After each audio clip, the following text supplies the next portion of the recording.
start at the Mishnah on Yud Testament Beis. It's too much nice, so we'll start from the second one. Good morning. Okay. The stress of our learning. We should have the base in English. It's more time for you. And a panacea.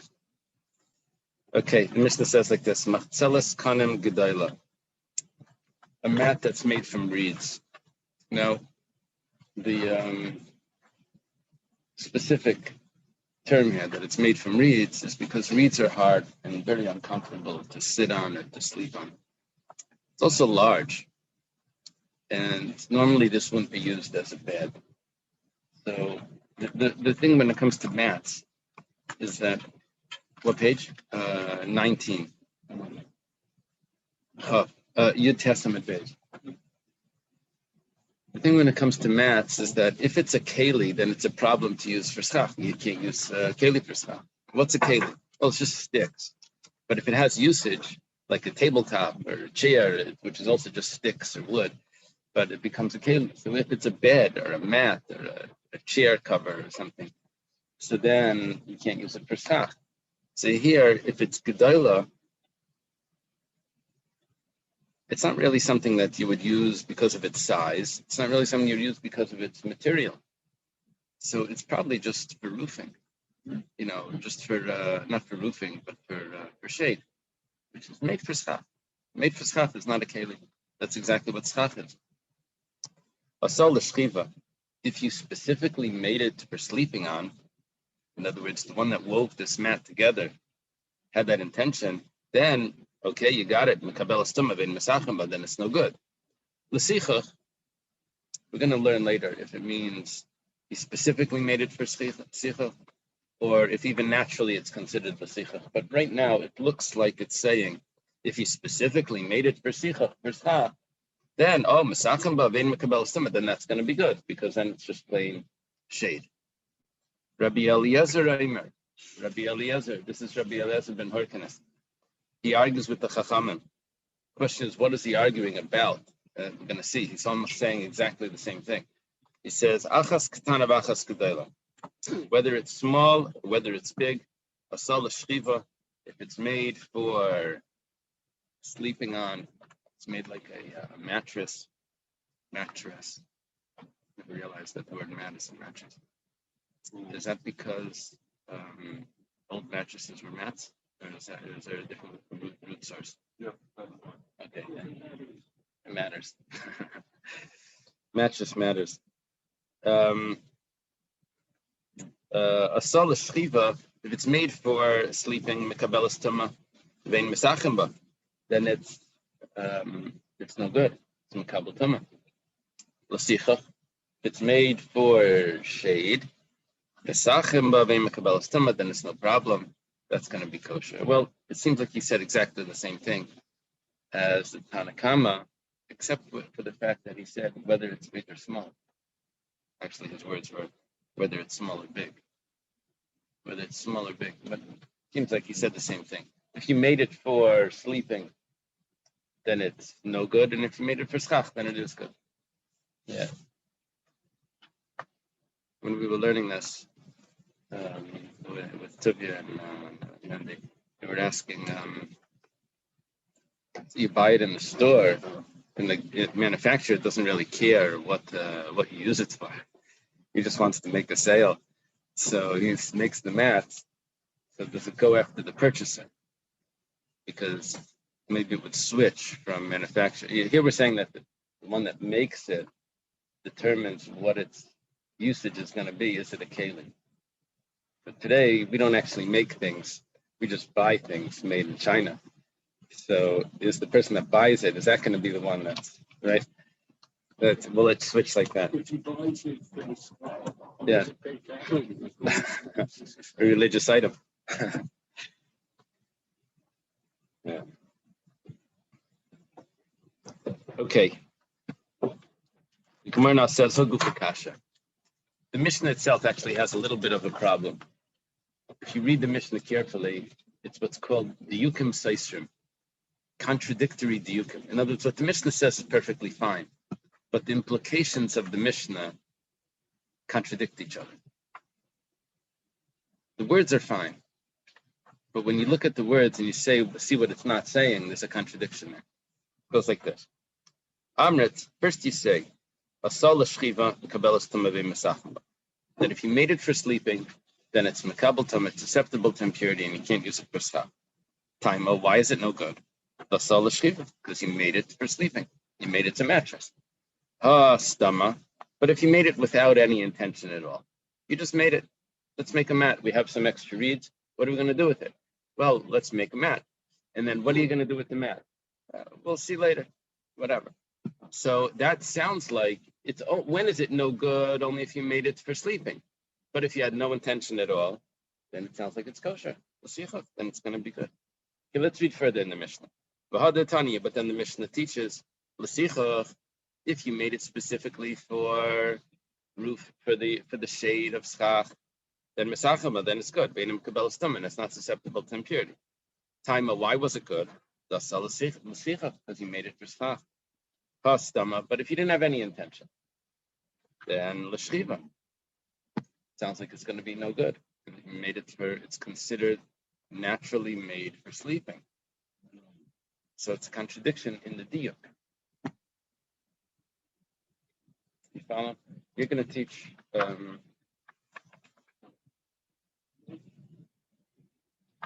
default for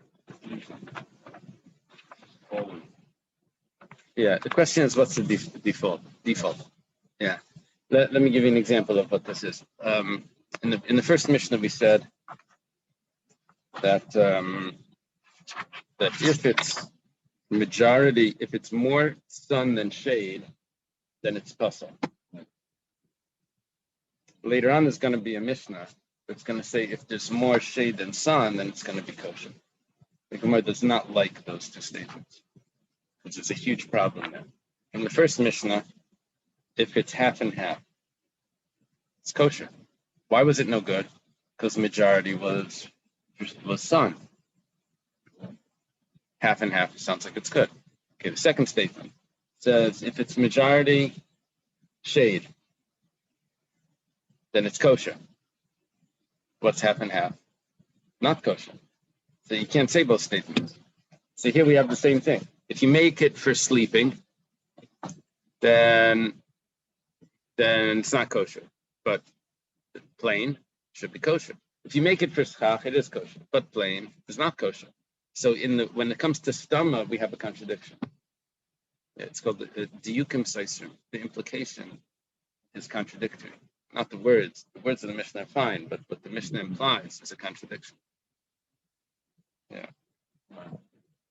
Why doesn't in both cases why do you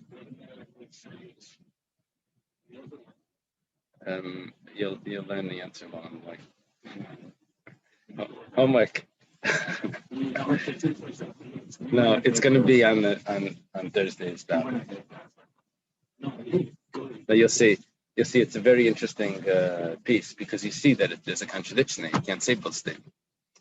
Okay, if you read carefully. I heard someone saying the biggest problem that Yeshiva Bachrim have is that when they learn Gemara, they have to read every word carefully. And then the professor in the general studies says, you have to write a paper on this. And you write just to get something out. You just got to write. You just have to produce.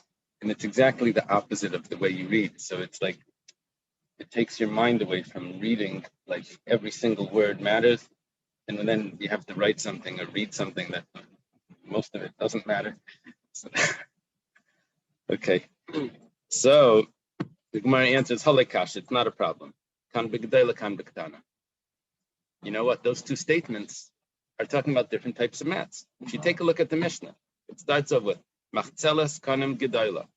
But if it's a mat that's large, it's probably not for sleeping anyway. So asal l'shchiva, if it was made for sleeping, I'm back in the Mishnah now. If it was made for sleeping, then you're right, it's no good, but plain, it's kosher. Because it's so large, no one would use that.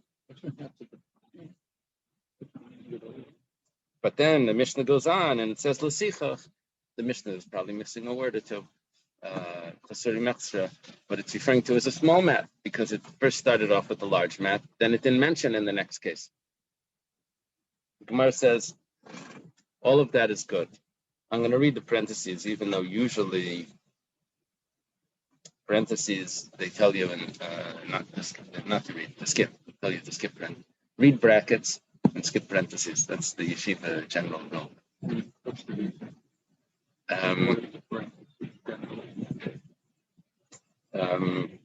I think the parentheses indicate that you should take it out. That was the printed, and they put it in parentheses to tell you to take it out. And the brackets tell you to put it in. Something like that. Anyway, over here it says, it makes it a little clear. It says, Bishleim Rabbanan like Kasha. El Rebbe Lezer Kasha the Tanan. It's not going to fit according to the Rebbe Lezer. It fits. Your answer is great for the first part of the Mishnah. There are two cases, and the second case was not defined. So we can say, you know what it's talking about? It's talking about a small mat. And a small mat, only if it's made for shade will it be considered for shade. Otherwise, it's a bed. It's a mattress. But the problem is, the second part of the Mishnah, Rebbe Lezer,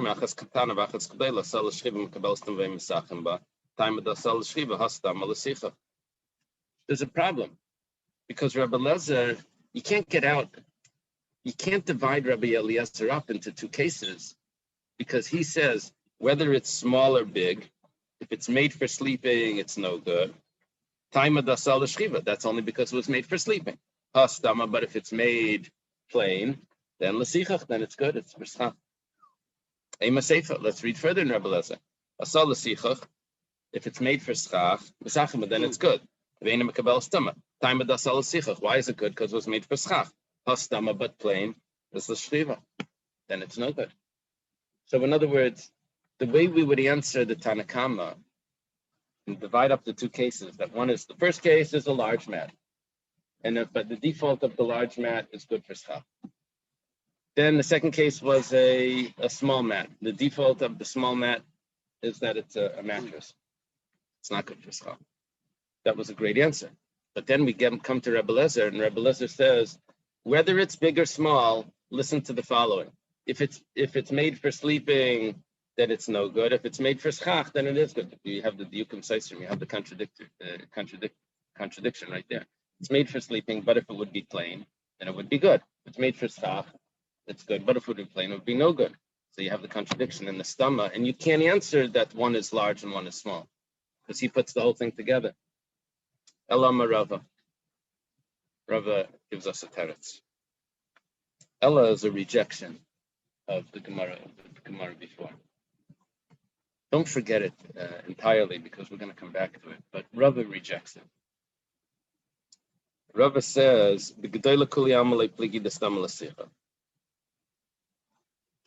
a large mat, everyone agrees is kosher. The default is kosher. The whole machlekes is about the small one. Rava's fits in beautifully. It says, Tanakama savar stam tana l'shchiva. You see, in the Tanakama, I would divide it up. They start off talking about a large mat. If it's made for sleeping, it's no good. Then they tell me what we think is talking about a small mat. If it's made for schach, then it is good. But if it's plain, it's not going to be good. So there's a small. A large one plain is kosher. You see, just think about it like this. A very large mat is probably not a mattress. It's probably made for a curtain or something to put over a roof for shade. A wall maybe. Looks like a machitza. A rug. A rug could be a problem because you stand on it. I don't think they had California king size beds. There was no California. Yeah. Yeah.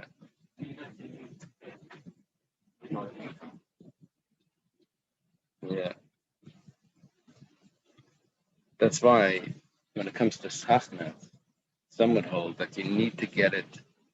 What if I buy it in the Judaica store? It's more kosher. It's the same matter. I buy it in Home Depot. What's the difference? No. It depends what it was made for. And Home Depot is made for this, and the Judaica store is made for that. Let's say you find in Home Depot with the twine, whatever. So here it would make a difference.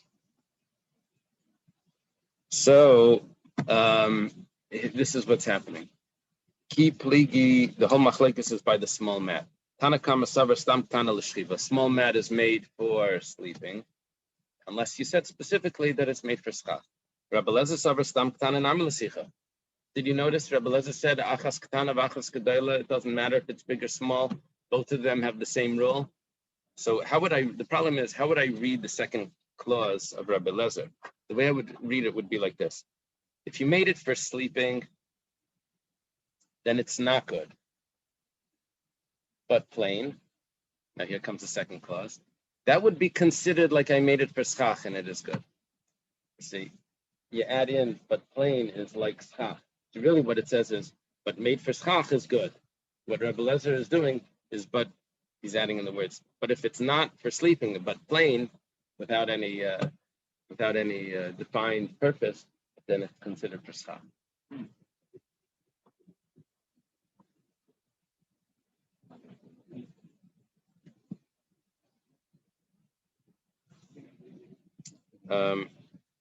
Rashi explains that according to the Tanakama, we're doing the same thing.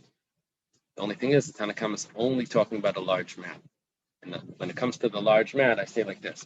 If it's made for sleeping, it's no good. But plain is as if it's made for schach and it's kosher. So we're doing both. When it says l'sicha, what we really means is not for sleeping, kosher. Sichach means not for sleeping, it means plain. According to this. And this is what it says this is what the Mishnah is saying.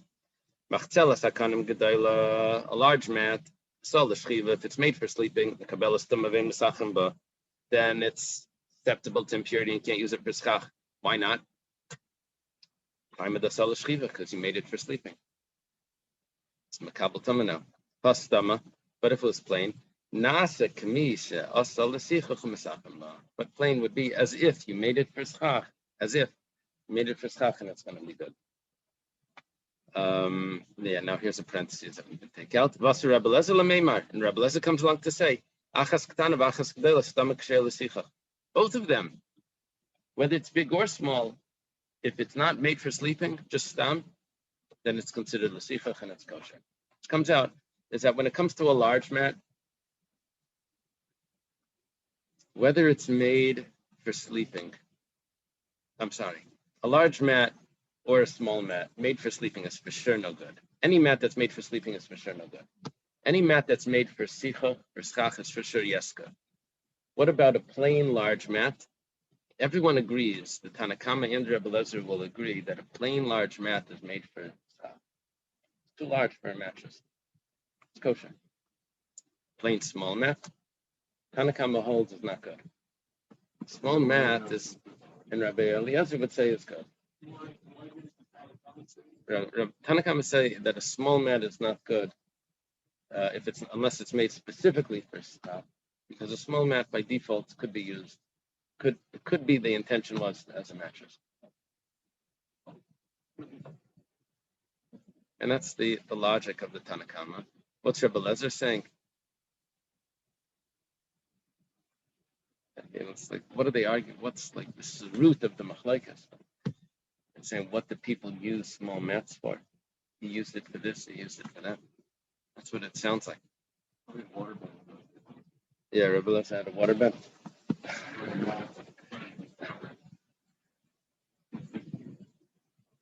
Rabbi Eliezer was very wealthy.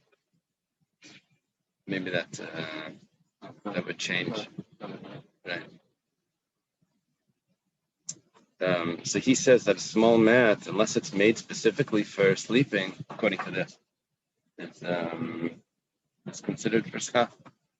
Like big one, just like the big one, yeah. Kosher.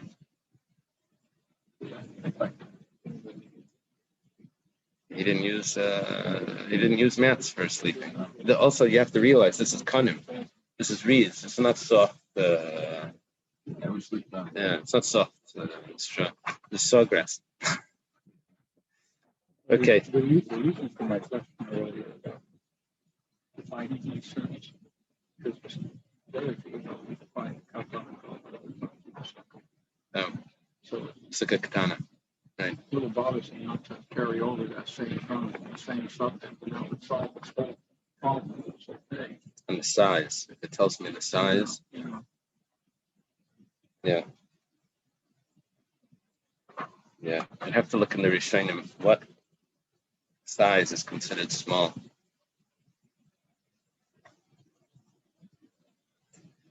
Amalei Abaya. Abaya is a contemporary of Rava. And Abaya asks Rava the following two questions. Ihachi. According to what you're saying, everyone agrees to the Gedolah. They argue about a katana. Ihachi, Rabbi Lezer Reimer, achas katana v'achas Gedolah. If you look at the Mishnah, Rabbi Lezer says whether it's small, whether it's big. Now you have to recognize they were arguing about the small one. What Rabbi Eliezer should have said is, achas Gedolah v'achas katana mibaylei. You always start off with what you agree to. And you say, I don't care if it's this or even if it's that. In other words, they agreed to the Gedolah. Rabbi Lezer is saying, the Tanakhama said, Gedolah is good, Katana is not good. Comes on Rabbi Lezer and says, Katana is also good. He should have said, whether it's big or whether it's small, it's good. Instead, he said, whether it's small or whether it's big. Well, big, what are you telling me big? I agree to the big one. You start off with what you agree to, and then you add in the chiddush afterwards. Abaya says the wording is not perfect there. In other words, the emphasis of an argument would be at the punchline, would be at the end, not at the beginning, and then conclude with, right? The closing statement, right? Not in the opening statement.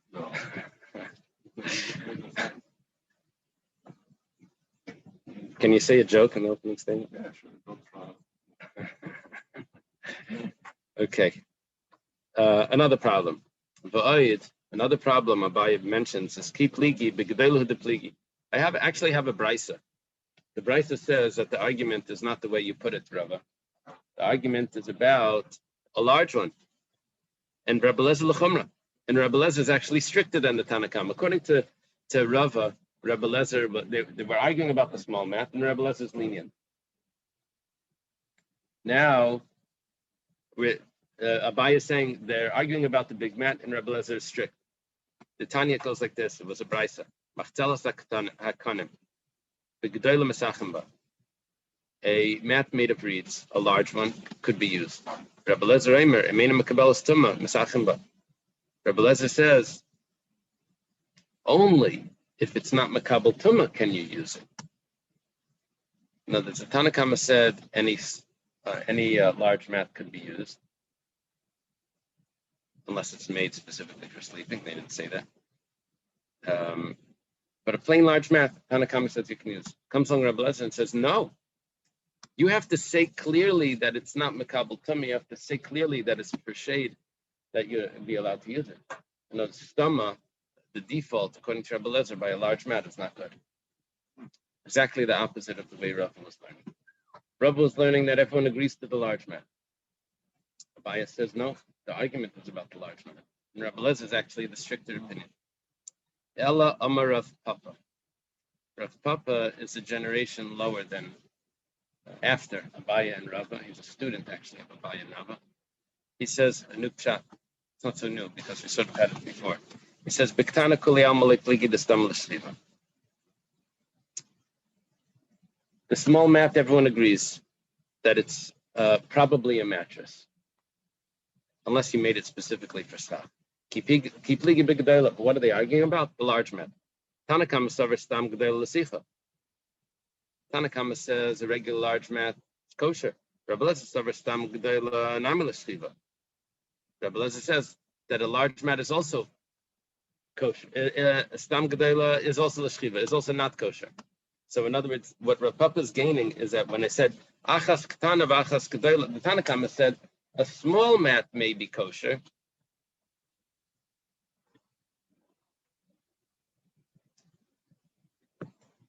But not a large mat. A large mat is not kosher. No, that can't be. That's impossible.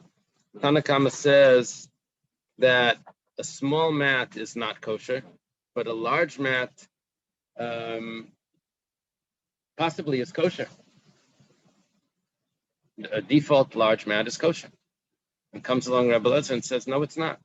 The large mat is just like the small mat. It's not kosher unless you made it specifically for schach. Because of the king bed, yeah.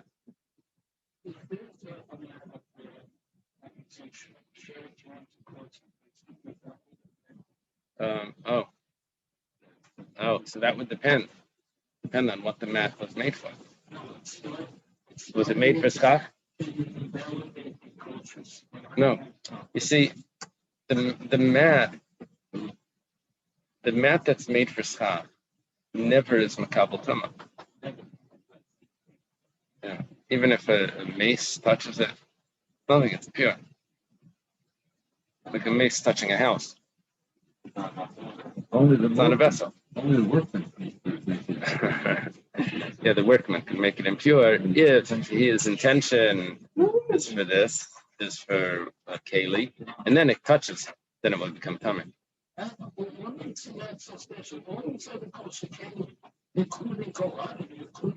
We don't mind if a keli becomes tummy. You put it in the mikveh. The only problem is that I can't use it for schach. You can put it in the mikveh all you want. You still can't use it for schach.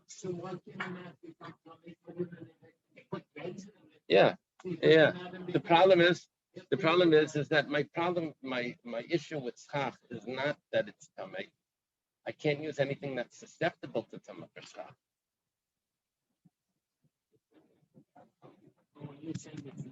I don't care if it's touch. The tummy isn't the issue. I could put it in the mikveh. It's susceptible to tumah that makes it invalid for schach. Right.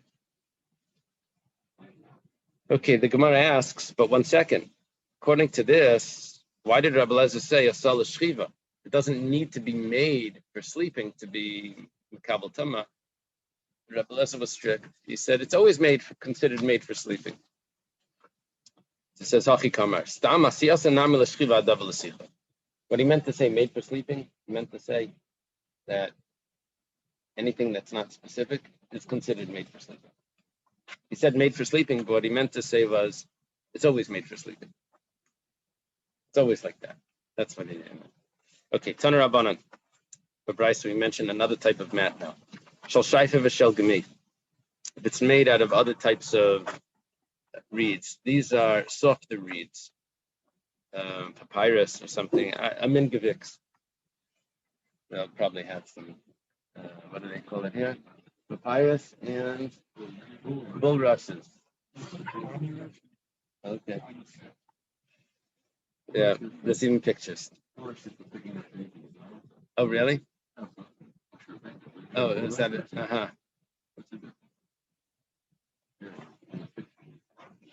These are softer. Softer is a problem because if it's soft, it's probably more of a mattress. So it says like this: Gedayla mesachimba. Only if it's large can you use it for schach. Ketana, a small one, ain't mesachimba. You can never use it for schach.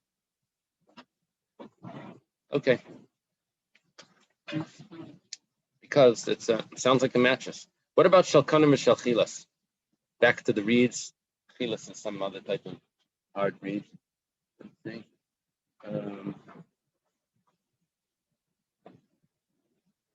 Ordinary reeds, or reeds used for plating. Okay. I don't know what that is. What is that?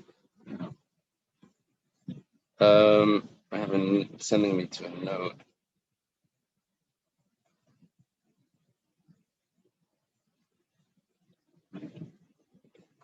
I don't know. Okay. So these are hard reads. So then gedula. Read this carefully. Gedula, if it's braided, yeah, not gedula. If it's braided, then mesachimba. Then you use it for staff.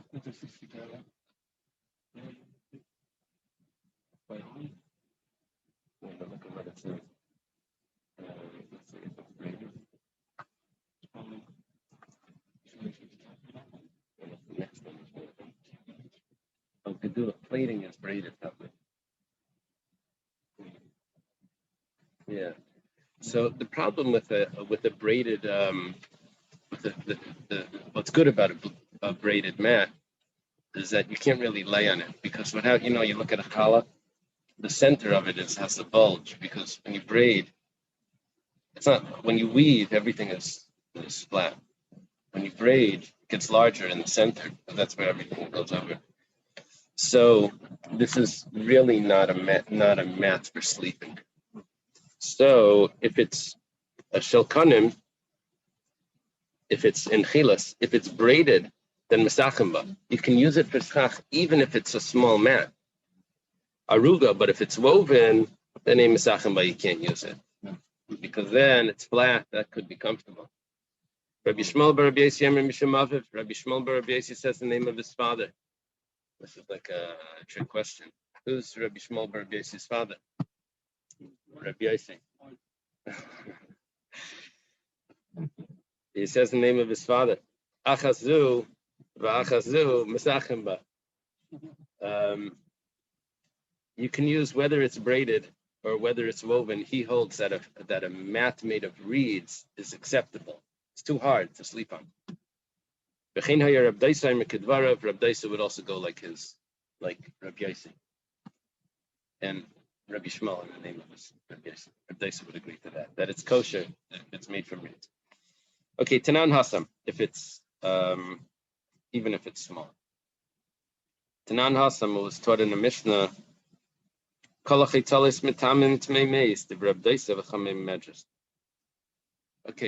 chaytalis, we don't want to translate yet. Chaytalis, the word sounds like mats. Turns out it could be something else.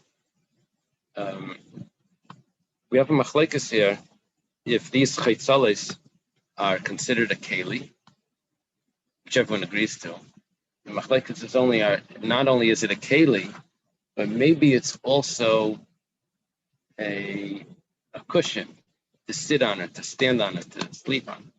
The difference if it's a cushion is that it's tummy medras. Medras is a much stricter tumah. See, tummy mace always goes down one step. The mace touches it and it goes down to a rishon. Mace can become the avatama av to rishon. Medras is the avatama. When he sits on the mat becomes avatama also. Medras is a strict tumah, but that would only be if it's a cushion. So we have over here a machlekes. Rab Daisa says it's not a cushion, it's only tummy mace, lenient. The Chachamim say it's medras. The Gemara asks right away, medras into me mace lie? You're saying that it's only medras? No, medras is much stricter. But on Tanan, we have a Mishnah that says, Kol me medras mitami to me mace. If it's a cushion and it gets tumas medras, then for sure it's a keli. So it can't be just medras. My answer is ema af medras. Say what it means, also medras. So, okay. The Chachamim are more strict than Reb Daisa. They say that it's considered a cushion. Now, my chaytalis. What are chaytalis? Amar Rav Avdimi Baramduri, Marzuvli. Rav Avdimi Baramduri says that it's Marzuvli. Okay, that's big help. My Marzuvli, what are Marzuvli? Amar Rababa Mizavli. Rababa says that it's this Mizavli, which is a type of backpack that shepherds would use also as a cushion. Travelers, they sleep on their backpacks, and they put the backpack like under the head. So shepherds go out into the field. They have with them a backpack with their things. And when they want to lay down, they lay on their backpack. So yeah. So we have two opinions here. One of them says, well, the first opinion here says that it's a backpack. Okay. So regarding a backpack, we have two opinions: if it's a keli, which everyone agrees to, or if it's not only a keli but it's also a cushion. Why would there be a machlekes? Well, sometimes it gets used as a cushion, not regularly. The question is, what do I consider? Reb Shimon ben Lakish says it's an actual mat. Oh, an actual mat. So then it's going to come out that there's only one opinion that holds that it's considered a cushion, and everyone else would say that it's just it's a keli, but it's not medrash. Okay, we'll see how that's going to play out. Va'az the Rish Lakish l'tamei. Rish Lakish follows his reasoning. The Rish Lakish says he's about to quote Reb Chia. Reb Chia and his sons. Before he quotes them, he gives them a praise. He says, Harini kaparas Reb Chia bano. I should be an atonement for Reb Chia and his sons, which is something that you say the first year a parent passes away, in this case a teacher. You should say that he's an atonement for them.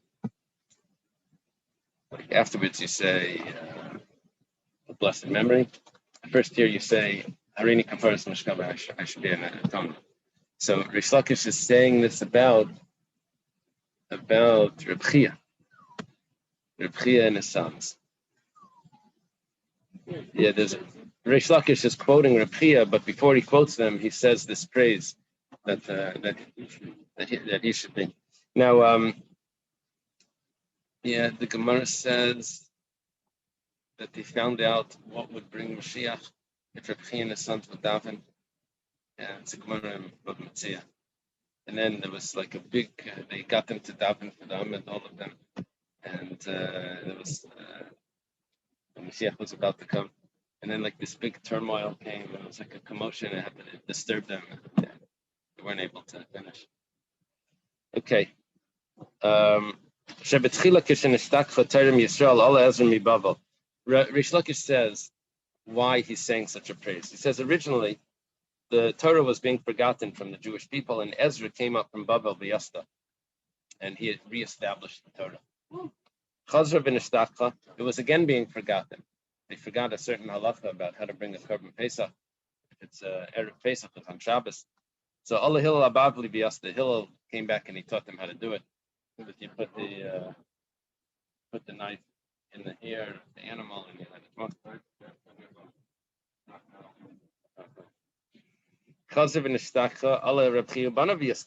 It was again being forgotten. Reb Chia and his sons came and reestablished it. It's supposed to be like the kach. And so says Reb Chia Banov. Everyone agrees mats from Musha are going to be a problem. Shehin Timeis, that they're impure. Usha was a city. Michel Tiveria, mats from Tiveria, Shehin Tairis, that they're not a problem.